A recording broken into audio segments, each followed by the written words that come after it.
Alright, so I know that you guys really want to see the mobile support update, but don't worry, it's coming. I just want to take a moment to let you guys know that I've added more assets to the asset pack. Huge shout out to Lee Akma on Discord, who's one of my moderators, for hooking me up with a few new assets that I thought were really cool. Some quick examples: we have some higher definition chair models, we have 2 new cars, looks like a Mustang and a truck, a new bed model, table, ladder. If you guys have any assets, it doesn't even have to be something you made, bonus points if it is. Privately DM me on Discord and you could have your assets featured in the kit and in a video. Alright, now let's get into the tutorial.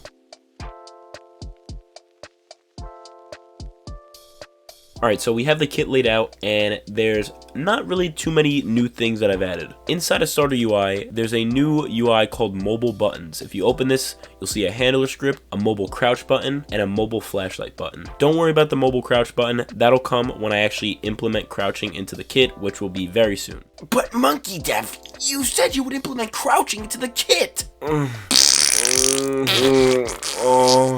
If we open up the handler script, you can see that this UI only is enabled if the player is on a mobile device, like an iPad or an iPhone. So I'm not sure if any of you guys know this, but you can actually simulate what your game looks like on a phone within Studio. If you go to Test and then Device, you could select what device you want to simulate. So you have desktop computers, consoles, tablets, iPhones, and you can actually see what your game will look like on a phone. If you want to go ahead and edit the buttons and what they look like, you're going to go to the mobile buttons and you're going to enable it so you can see what you're working with. So you can, insert a stroke into them if you want. Let's see, we already have a stroke around that, but we'll do a border one and we'll set to like 3 or something. And you guys can pretty much do what you want. Just make sure when you're done editing it, you go back to the mobile buttons UI and you disable it, because if you don't, it'll show up on computers as well. Also, very important, make sure in the Realistic Horror Game kit, like I said before, the new thing is the mobile buttons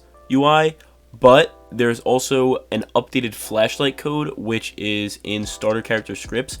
I changed some stuff, so make sure you update your flashlight code with this new one. Anyways, that's it for today's video. Make sure you guys like and subscribe if you enjoyed. We're trying to hit 10,000 subs. If you guys have any questions, comments, or concerns regarding today's episode or anything about the kit, join my Discord server linked in the description. We have great staff that tries to help you guys any way they can. Chase your dreams, and as always, I will see you guys in the next one.